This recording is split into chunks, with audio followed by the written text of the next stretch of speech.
Hello, everyone. Welcome to another episode here on Tales from the Wandering Scribe. I am your host, Gabriel Garcia, otherwise known as the Wandering Scribe and the Wandering Quill. And welcome to the first author interview of the month of April. Now, my guest today has been writing stories since she was little. She spends most of her time with her dad and her dog, Darcy. She reads way too much and believes that chocolate is an important part of every day. She hopes that her stories bring her readers an escape from the nonsense that is adulting. She writes fantasy and paranormal romance novels, and she likes to think of them as plot with spice. And to tell us more about her works, let's give a big round of applause to our guest today, Sierra Amaz. Sierra, thank you so much for joining us today. Thank you for having me. I really appreciate it. Yeah, as you said, I am an avid reader, and I know that I am a happier, healthier person when I have enjoyed a good book. And so I hope to maybe put some out there for others to enjoy as well.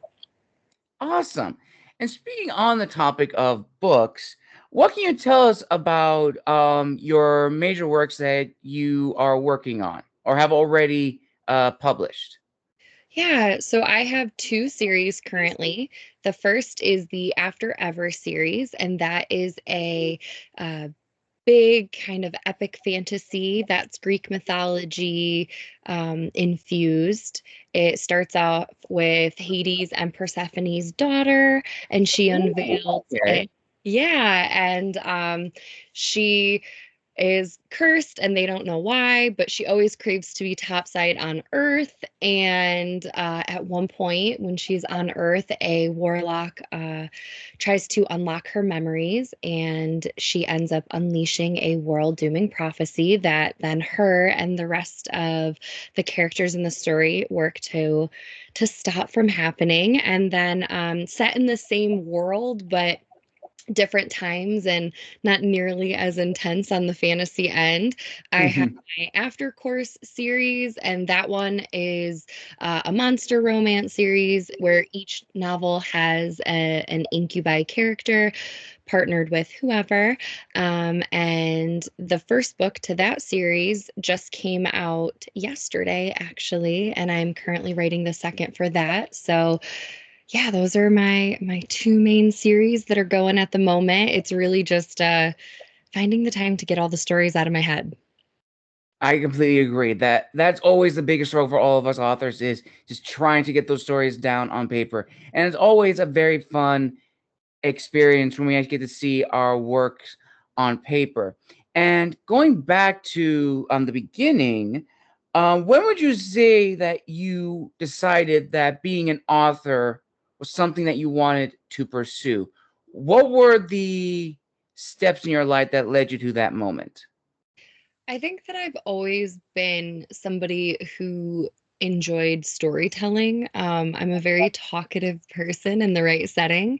And so, it's that thrill of, when you can make somebody laugh or engage them in a way and they're like, wow, we've been talking for hours, but it feels like minutes. And so, as I stated before, I have always been an avid reader. My dad is dyslexic. And so, Oh, he okay. he really impressed upon me the importance of reading. Some of my fondest memories growing up, like, were him reading Harry Potter to me until I took over and then I read it to him. And so, um, Right. it was, again, it's that love of reading and then wanting to get all these ideas out of my head. And, the older I got, I was always writing the ideas down. I was always writing the stories down. I wrote uh, a YA novel in like high school that will probably never see the light of day. But I think I just got to the point in 2019 where I was like, you need to rip the band-aid off. Like, you need to just put yourself out there. And one of the things that have been holding me back is I teach children. I teach secondary education.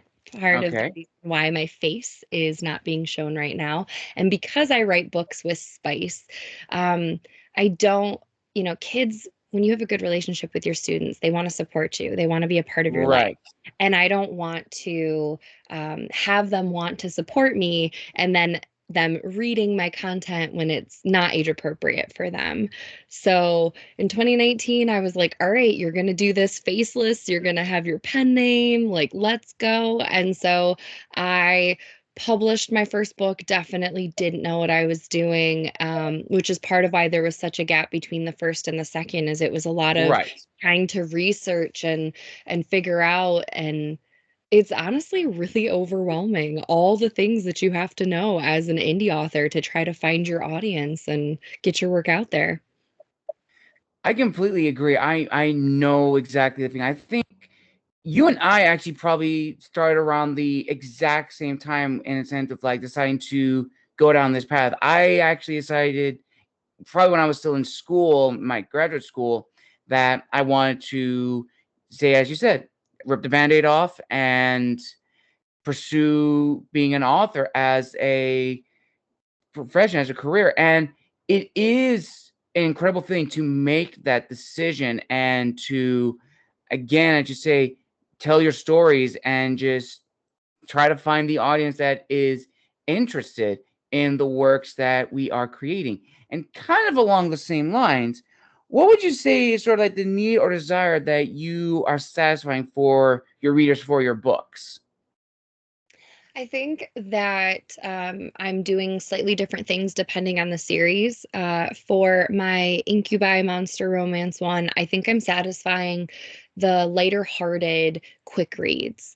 You know, when you're not looking for something too emotionally heavy, but something Right. that's overall happy. Um, and so I think that's what that series is meant to do. Not to say that it won't have some intensity, but my Aftercourse series is really meant to hopefully be kind of fun, spacey, lighthearted hugs. And then my Afterever series is, my attempt at kind of drawing on some of those like Lord of the Rings, like that epic journey of a group of people. And, I've always loved Greek mythology. So putting that spin on it and then probably clearly with me saying romance, romance, romance, including that romantic element because I do like those happy endings. I do like those relationships and the character development that can come with it.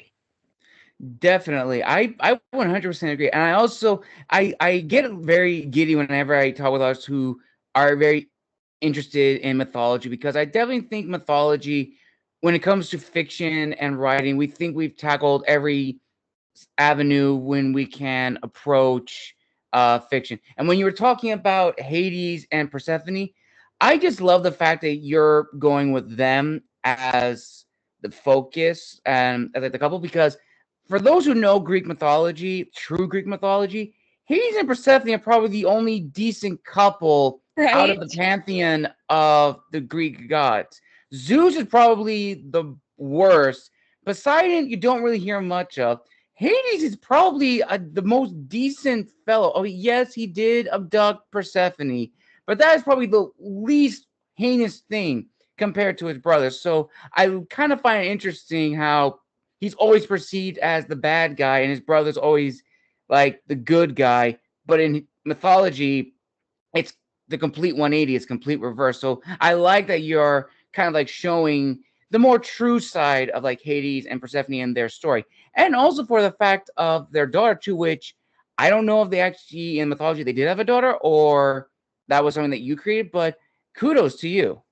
Thank you. Yeah, I love it's exciting like that you have some of that background there to be like, "Oh, I see what you're doing there." Yeah, for me, yes, there's the abduction end of it, but I definitely Hades is the best of them to me.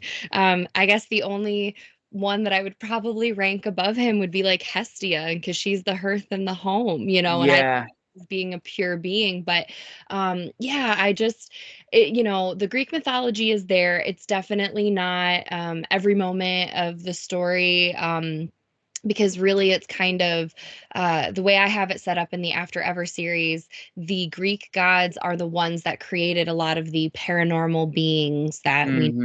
know. So like they're the creators of, the witches and the vampires and the shifters. And I also have what are called elementals.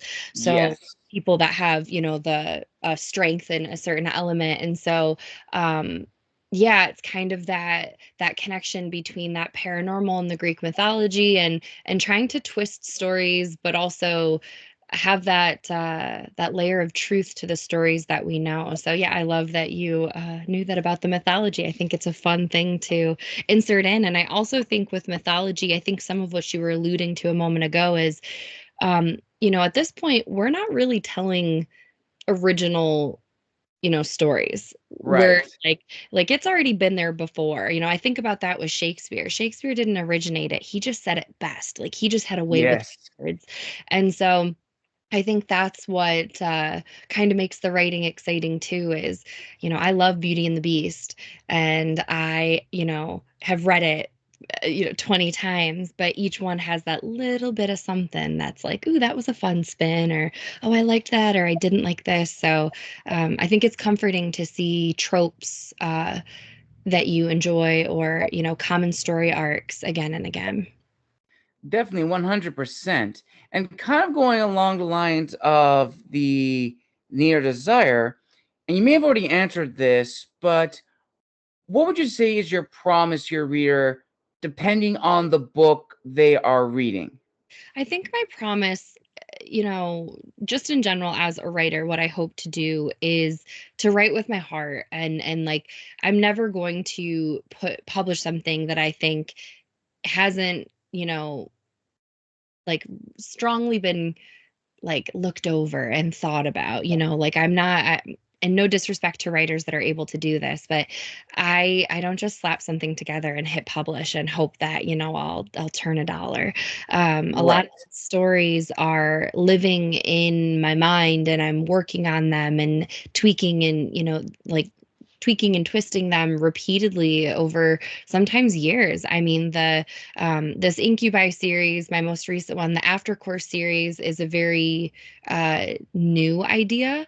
And I think it's because I needed something simpler and lighter in the storytelling, because my Afterever series I have been working on since high school, and there's 11. Wow. Yeah, it's my brain took a one story and just kept expanding. And so there's 11 books in that series. Then there's a four-part like sequel, and then another four-part sequel that will come after that, that's all interconnected with the same characters and everything. And so it's like, okay, sometimes I need to step away from that and let it simmer in the back of my mind, so that way when I go back to it, the ideas are fresh and new, and um I'm not getting in a rut where I'm stuck. Right. Definitely. And again, congratulations on making 11 books. I mean, my goodness, since high school, that is Well, quite they're an planned, they're impressive not done. feat. Yeah, sorry. I have only published 3 books so far, 2 in the one series, the Afterever one. The third one's coming in June. But they're planned, and that's what I mean when I'm like, you need the time to write, because I have probably 30 books right now that are planned. I just don't have, some of them are very outlined, some of them have scenes written, but I'm not able to like I can't write things out of order. I can Right. write a scene like that's just like super clear in my head, and then, I can insert it places, but I can't write like book 5 if I haven't written book 4, because they build. Oh, okay. I So see. the outlines are there, the plans are there. I know all the big plot points. It's just sitting down to make it happen.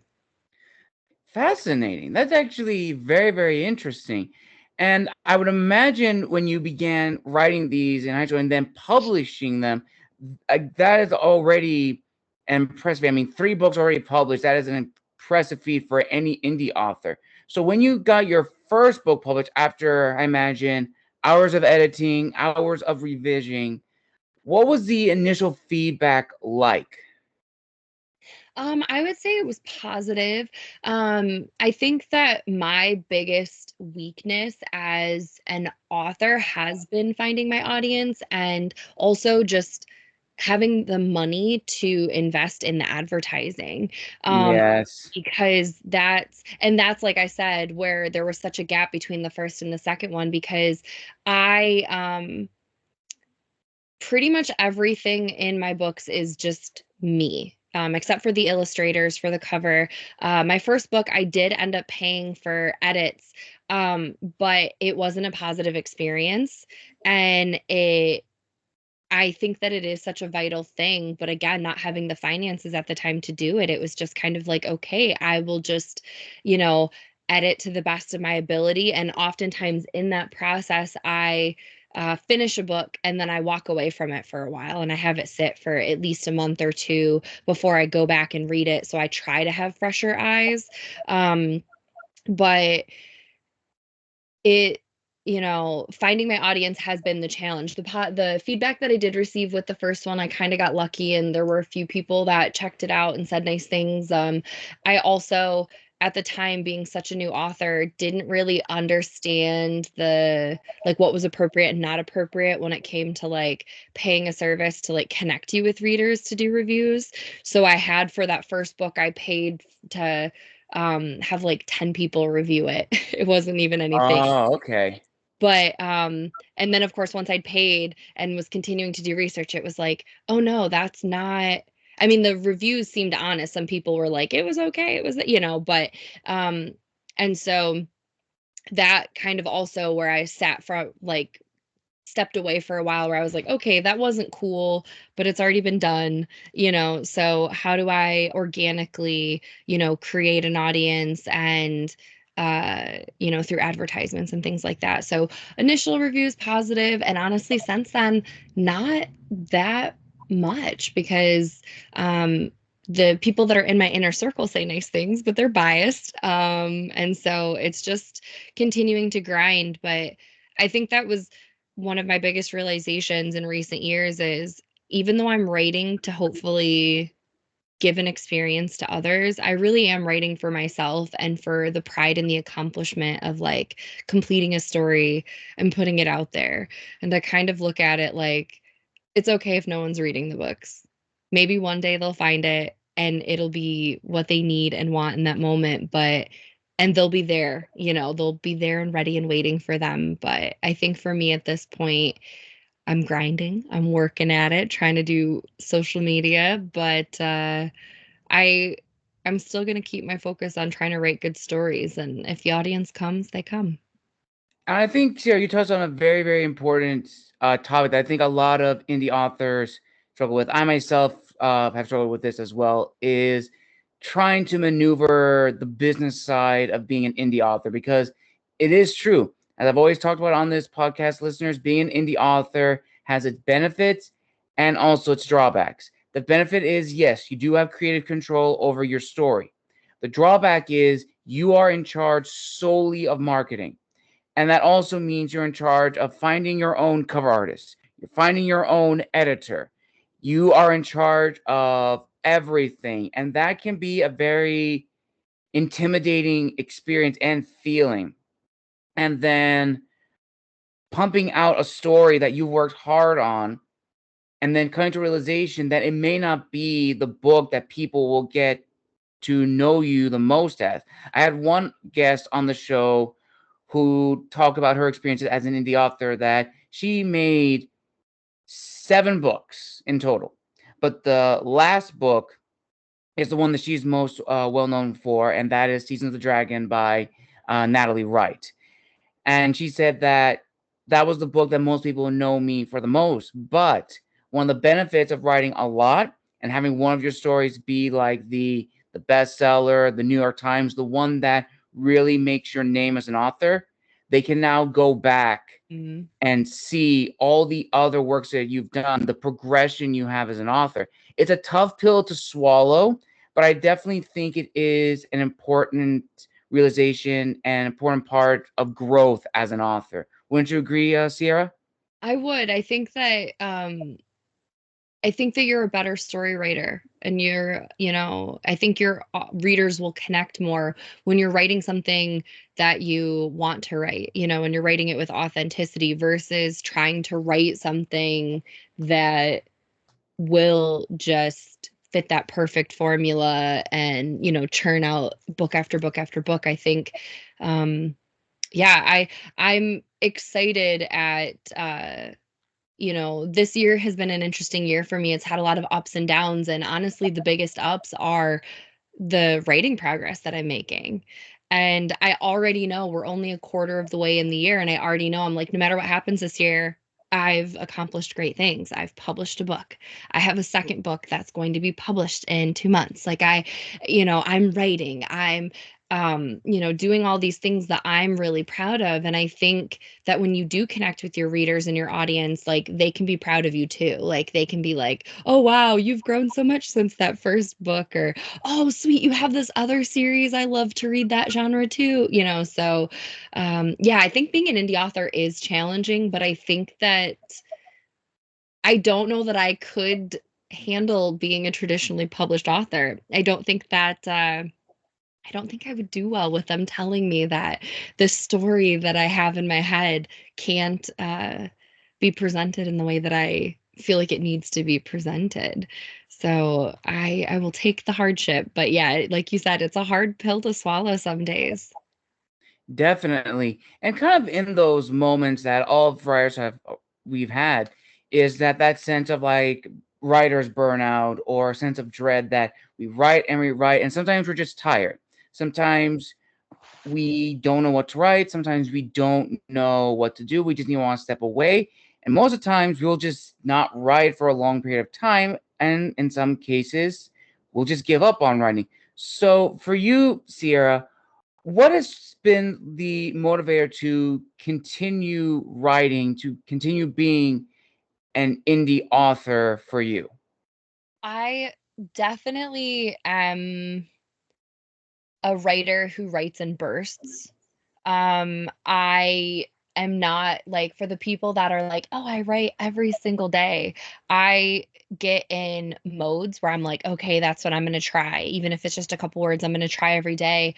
But I definitely get to those points where I'm like, it's not there. I'm not feeling it. And there's only so much I can do to force it. And so I do step away from my writing for quite a while. I think for me, having so many story ideas is often helpful in that motivation to keep going. Um, because, like, for my Afterever series, as I stated previously, there's 11 books in that specific series for that story. And there's a couple, like, of the stories in particular that I'm so excited to tell. Like, I love the characters, or I have funny scenes written. And so sometimes when I'm in a slump, it's helpful to be like, okay, you have to get through it. And keep writing this story to get to that story. And I feel similarly with my Aftercourse series. I'm currently working on book 2, and I've got about I think 8 or 9 that are planned with general story plots and, characters and ideas. And there's like book 5, I have written several scenes for, just because they're so clear in my mind. I can see that couple, I can see their storyline. So that really helps me. And I think too, like, the kind of writing that you're doing can influence the ease or the struggles that you're having. Because for me, with my Afterever series, because it's such a complex fantasy and what I'm trying to do, the first like the first 2 books in particular, but even book 3, are really the setting the stage for everything. And that's a Right. ton of world building to do. And so, like, for me, that's why after I finished book 3 that I bounced to this other series, because I needed like a brain break, from, okay, I'm trying to piece all this together. I need to walk away for a moment because um book 3 in my Afterever series, that was a tough write for me, because again, it was trying to balance, okay, I need to finish the foundation for the world building so that everything else can, get going. Um, but, you think about your story pacing and, your plot points, and is there enough interest? Are there enough high moments, low moments, things to keep the reader engaged? So, yeah, for me, I sometimes I lean into the slumps. Um, and I find too that if I can read a really good book, sometimes that can really spark my joy again of like, oh, that was so good. I want to be good like them. Let me go try. Nice. And kind of on the same lines as that, who would you say have been like your role model authors that have really helped you get a feel of your writer's voice or authorial voice? Because I definitely think you would agree, of Sierra, that for us writers, for us in the authors, we get our inspiration for the type of stories we write from the books we enjoy reading and how those authors present the prose. That helps us shape our prose and our stories. So, what are some authors that you would like to share who have been big inspirations for you and your work? I think one of the like initial writers that really kind of cemented like, ooh, I love this genre, like I love what this author can do would be Nora Roberts. She my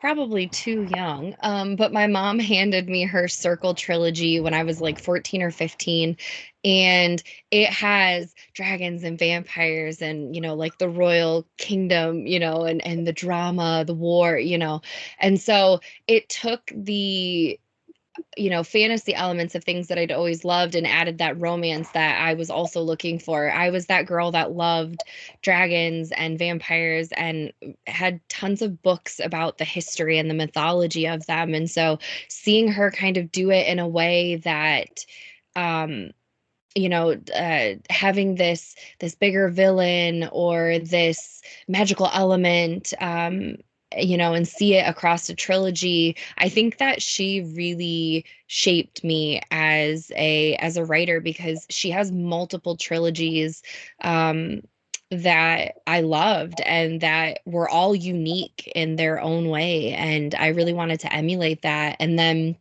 as time went on and I got exposed to more readers. There's an author, Sherilyn Kenyon, at least that's how she was formerly known, and that's how her books I think are mostly still published. But Sherilyn Kenyon does a Greek mythology romance series, and so that was inspirational. And then with some of the like shifter and paranormal end of things, like Jacqueline Frank and Gina Showalter and Pamela Palmer, and the list goes on because I think I read for way longer than I considered like truly writing. I was enjoying the story so much, and then I had my own ideas. And initially, it was just, oh, that'd be a cool story, and then you kind of throw it away.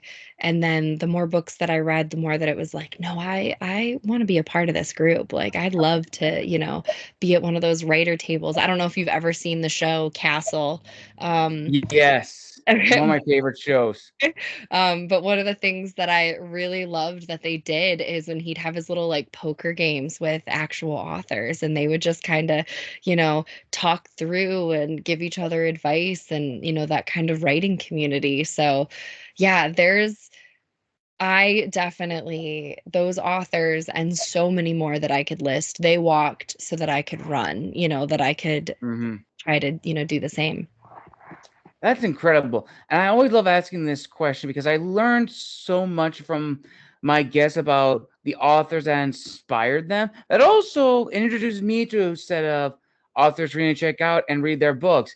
Not that I need any more books. You probably can't see us here, but I am surrounded by books. I have a library to my left, a library in front of me, and a library to my right with a bookshelf of books from historical fiction to fantasy, and one that's just all military history. I don't need any more books, but that's the curse with being authors. We always want to buy more books to read because we're hoarders of knowledge. Yep, we're book dragons. We definitely, yeah. Oh, I definitely.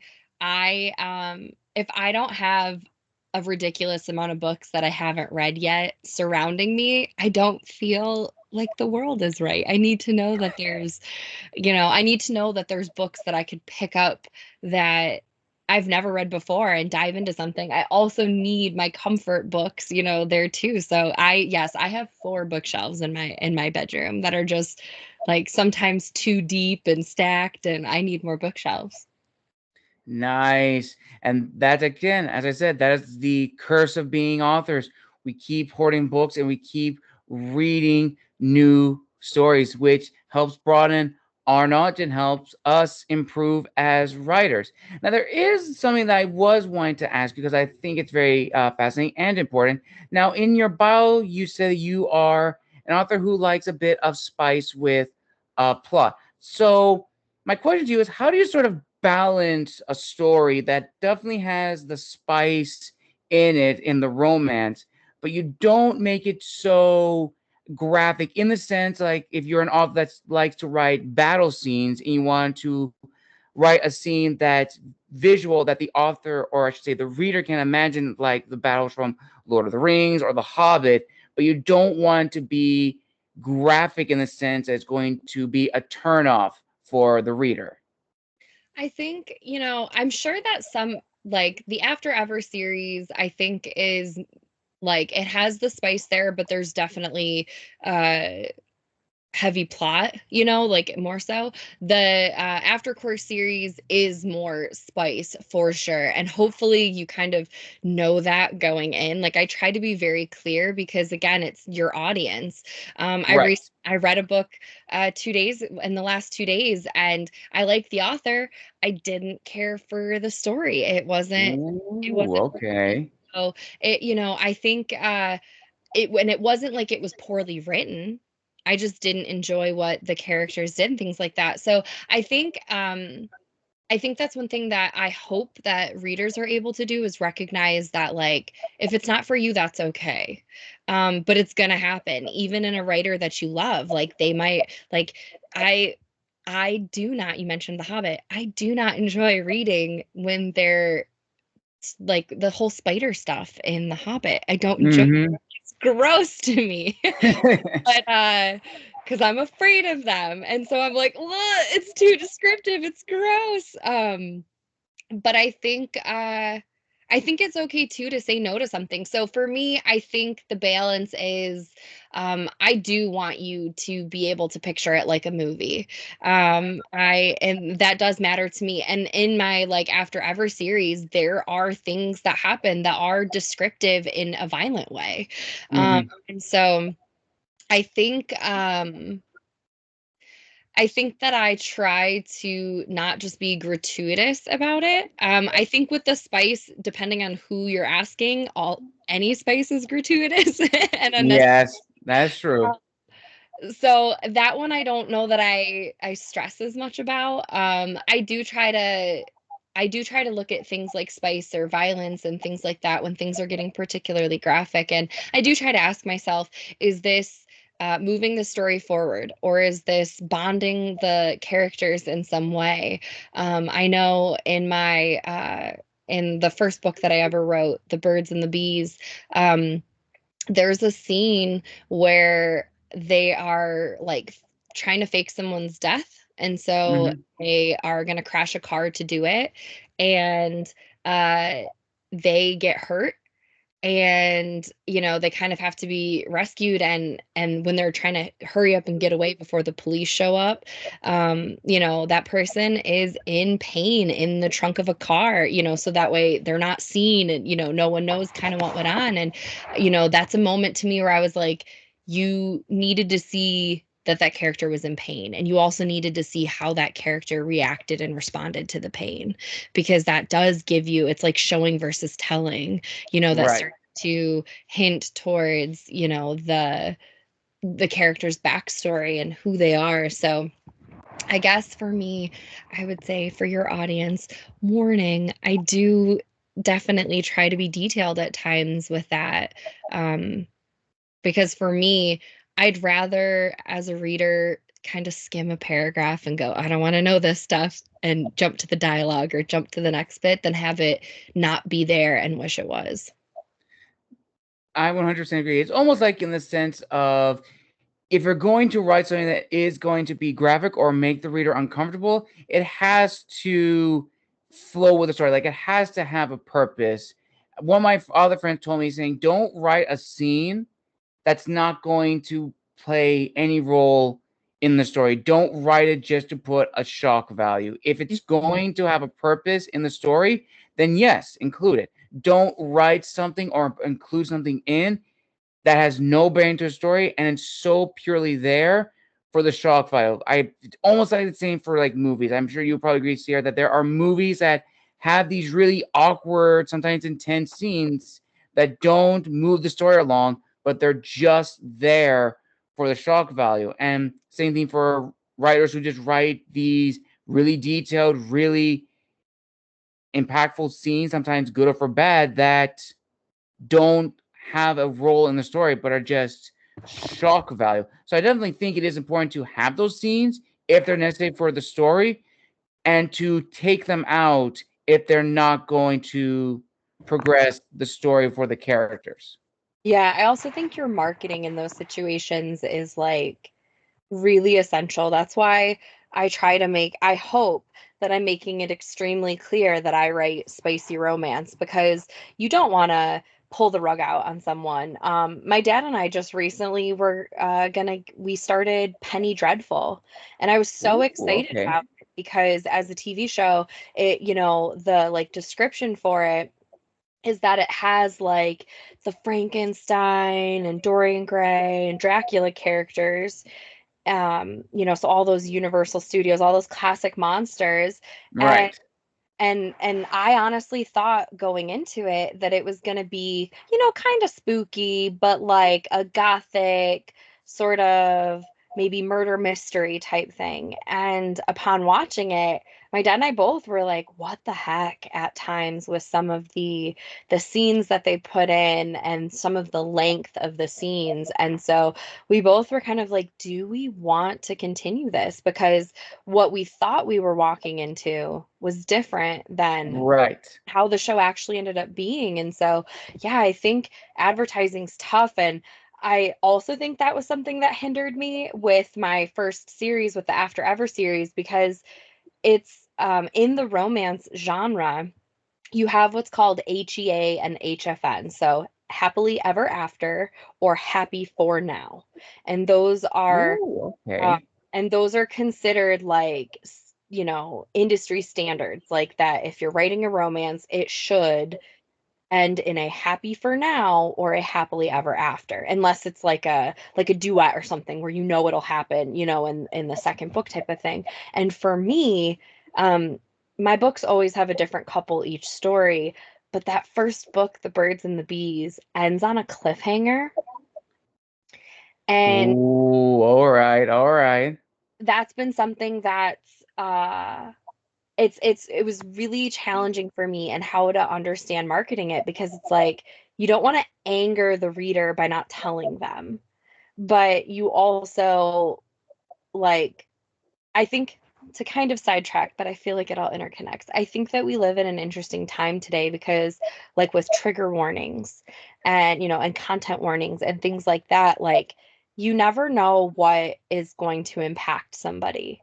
And Right. so it can be really challenging to think ahead to, like, okay, what could impact a reader or what could draw a reader in? Like, when you're advertising, you're like, okay, I try to have diverse characters. I have LGBTQIA characters, or, oh, I have, this or that. Like, certain things you try to shout loud to be like, hey, this is in it. And then other things, it's like, oh my gosh, I didn't even realize that would upset you or that would excite you. And so, for me, trigger warnings are something also with marketing that I'm like, ooh, um, did I cover all of it? Like what will intensely impact someone, because you want to be respectful of that, but Right. you can't account always for what might trigger someone or might impact them. So yeah, I just think marketing is is probably one of the hardest things of being an indie author and just in general for authors and publishers, because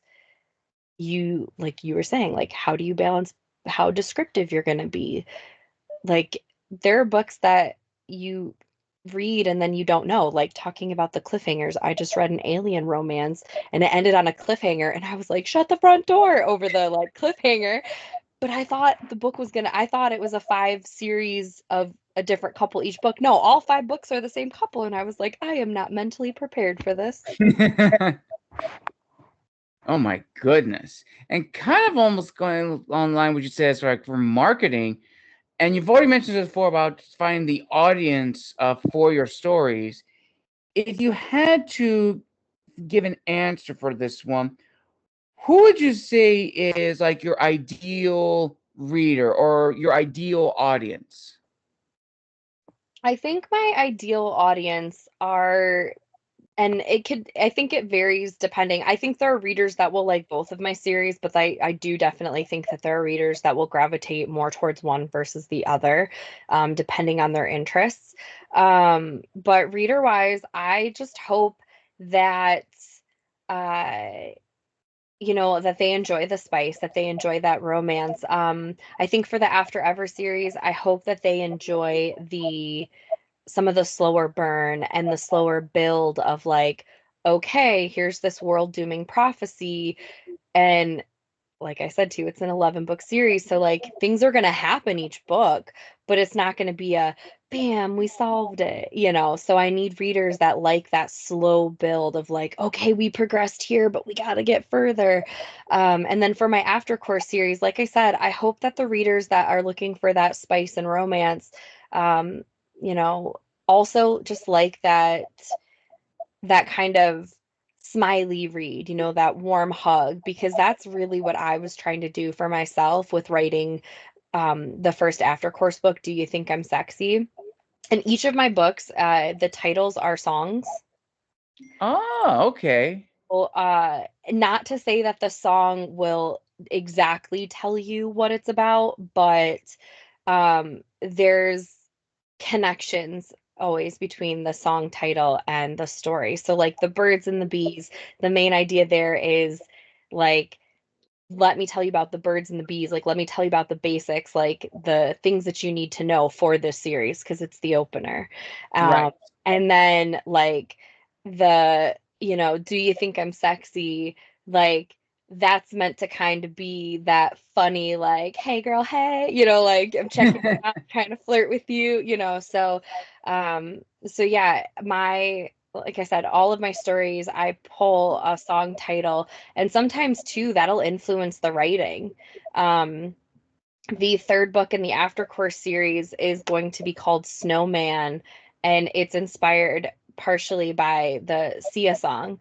And so that one has Yetis in it. Ooh, all right, all right. Snowman, Yeti, and there's some other connections too, but yeah, so I would hope that, a reader would enjoy kind of some of those details, that maybe they would hear the song and be like, oh, I wonder what, like if they knew me as an author, that they could be like, oh, I wonder what things will be present in the story, or how the feeling or the vibe of the song might show up in the story. Because some of them, it's just parts of the song that are like, ooh, this connects, and this is why I'm picking this song as the title. And other times it's pretty strongly connected to why I picked it. And see, that already, I would say, sets you apart from a lot of indie authors. The fact that your titles for your stories are based off of songs, which I think is a very clever thing. I don't think I've ever met an author who has said that, yeah, my titles are based off of songs and the story is a reflection of the song. That I think is so creative and so unique that is really, really, truly fascinating. And we're almost nearing the end of the interview, so we have the last few questions. Now, we've already discussed the audience and the reader. What would you say, or say, who would you say have been your biggest supporters in this career path of yours being an author?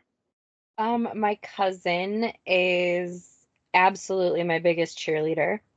So she's been really, really big in that process. And then, if I was to give a shout out to another author, Vera Valentine, was super lovely to me a while back, and she actually created the logo that you see that has the like bumblebee on it on Instagram. She created that for me, and she was trying to Oh give me some wow. tips. And yeah, she was um incredibly helpful. And I wish that I kind of been more situated in what I was doing so that I could have like, really utilized her help more at the time, because she gave me some advice that was great advice, but I wasn't ready for in regards to navigating like Facebook and things like that. So I would say Vera Valentine, she's been an inspiration to me in the sense of like, this is what a good person does, and this is what authors helping authors do.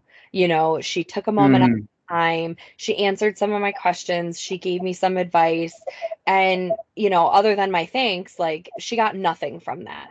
And so that was just her being a good person and paying it forward. And so I hope that if I do gain attraction with readers and, if I do gain an audience and things like that, that I will then be in a position where an up and coming author might reach out and ask me a question, and I can be like, let's sit down. Like, how can I help you? Because I think as indie authors, we really do need to support each other, because right. there's so much to learn, like understanding whether or not going wide, or, going wide with your publishing, or sticking to something like Kindle Unlimited might work or might not work for you. Or like you were saying, finding your cover illustrators. That Mm-hmm.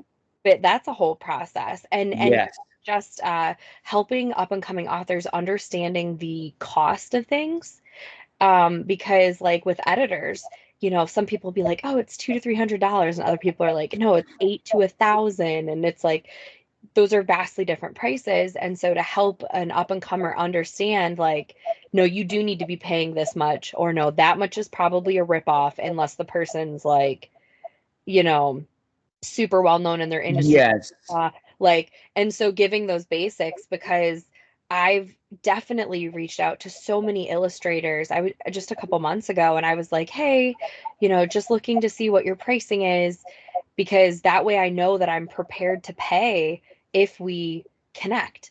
And I commission them, because the last thing I'd want to do is be like, oh, I'd love to commission you, blah, blah, blah, blah, blah. This is what I want. Oh, it's how much? Just kidding. Bye. Like, you don't want I know the but exact feeling. Yeah, I know the exact feeling. I've gone through that whole struggle, and you mentioned everything that I've been saying on this channel. That as indie authors, we all want to work together. We all want to help one another and praise each other's successes.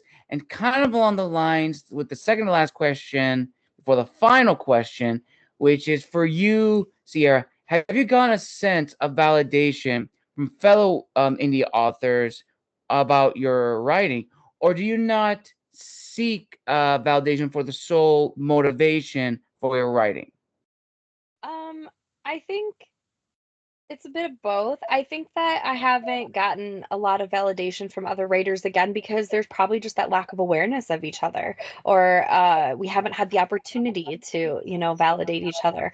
I know I'm not always great about leaving like reviews for things, but I try to always give ratings on Storygraph, and I try to be good about things like that to try to give some validation that way. I also, in some of the stuff that I post on my Instagram, I try to at least acknowledge, like, this is what I'm reading, or here's a recommendation. So I try to pay it forward.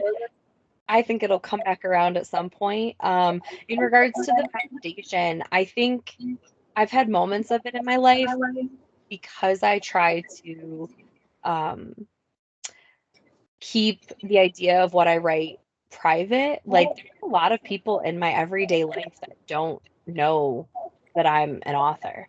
Right. And I'm getting more and more vocal about it now. I'm getting more and more comfortable and being like, yeah, yeah, I write.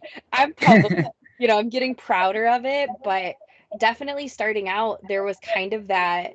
as I said earlier in our interview, like I'm a teacher. And so Mhm. there's so many standards and expectations that you're held to, that it's like to also be like, yeah, and I write spicy romance, and you like, it's that judgment. And also because usually I don't want to tell the people I know my pen name, because I've always worried about, I don't want them to, I'd love the support, but I don't want that to be how I get my like start. Like I don't want it Right. to just be my friends and family that are boosting me up and making it seem like, oh, we love this person. And it's like, have you even read my stuff? Or are you just supporting me because you care about me? So I Mm. thought of that really close to the vest. So in regards to that kind of validation, I think my cousin's been a huge help. Sometimes I'll talk like a scene through or an idea through with someone and be like, "What would you think of this?" And I get those kinds of little bursts of validation, but I really at the current state that I'm in, I try to just self-validate with like having writing goals and then hitting those or acknowledging whatever progress I've made. And I just try to feel validated that way. And sometimes too, when I compare myself to other authors, I'm like, look, they've only written a couple books too, or look, they're just getting started too. And so that's really validating. I 100% agree. And we've now reached the final question, and I think you've already given the answer to this one. But Sierra, what would you say? What would be your word of wisdom to future indie authors or people out there who are writers but want to transition to being authors, transitioning from being a writer who's writing as a hobby to possibly this being their career? I think that my words of wisdom would be keep moving forward in whatever capacity you can. If some days that's only thinking about writing, so be it. But just keep at it. And truthfully, you can edit crap, but you can't edit nothing. Um, Yes. tell my student that was something that I've really gotten into telling my students is like, it could be trash. It could be the trashiest trash, but if it's there, we can do something with it. If it doesn't exist, there's nothing to work with. Um, and not to disrespect anyone's craft, but sometimes I think it's good to look at some of the stories that exist out there and realize that your story is probably not as ridiculous and off the wall as that story, and that you probably have something to bring to the table. I think about it a lot with commercials. There's a lot of commercials I watch that are so incredibly dumb, and I'm like, people got Yeah. paid to do that. Pay me instead. And so yeah, my words of wisdom would just be keep at it. And I also think that it's kind of good to be a little delusional about your amazingness. Like, I think you should puff yourself up, be like, I'm a rock star, and just keep at it, because believing often, manifests it into reality. So I believe in. 100% agree. And yeah, everything you just said, I agree with it. And for authors, for all of us, I'll also chip into this one as well, is that it's good to get a sense of like praise from like other authors or like from family and friends who support you. But to be, I think, a great author, you need to believe in yourself. Because if you believe in yourself and you know that there's something that you want to do, then that will always impact your writing and you will definitely see it. And with that, we will conclude this amazing interview. I want to thank our guest, Sierra Amaz, for joining us today. Sierra, thank you so much for joining us on the show. You were an excellent guest today. Thank you so much for having me. I just want to say I appreciate you for even offering the opportunity. And I think what you're doing with your platform and helping, other authors, you're living what I was saying about that writing community and, helping others. So I wish the best to you and thank you so much. You're welcome. And before we officially end today, listeners, Sierra, do you have any other stories or other projects that you want the listeners to know about, or how they can contact you and message you to be up to date with your current works? The best way to connect with me is Instagram. That is definitely the social media that I am the most up to date with, and that's a great place to see the link tree that I have posted, which will connect you with all of my books that you can find on Kobo and Amazon. And I'm working on Apple Books at the moment. We're getting that squared away. All righty. I will link all that down below in this episode. And again, I want to say thank you to our guest Sierra for joining us. And thank you to all you listeners for joining us today for the first ever author interview of April.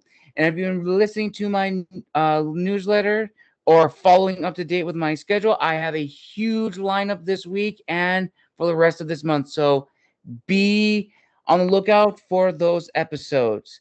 And until next time, this has been the Wandering Quill and the Wandering Scribe signing out, and we will see you again next time.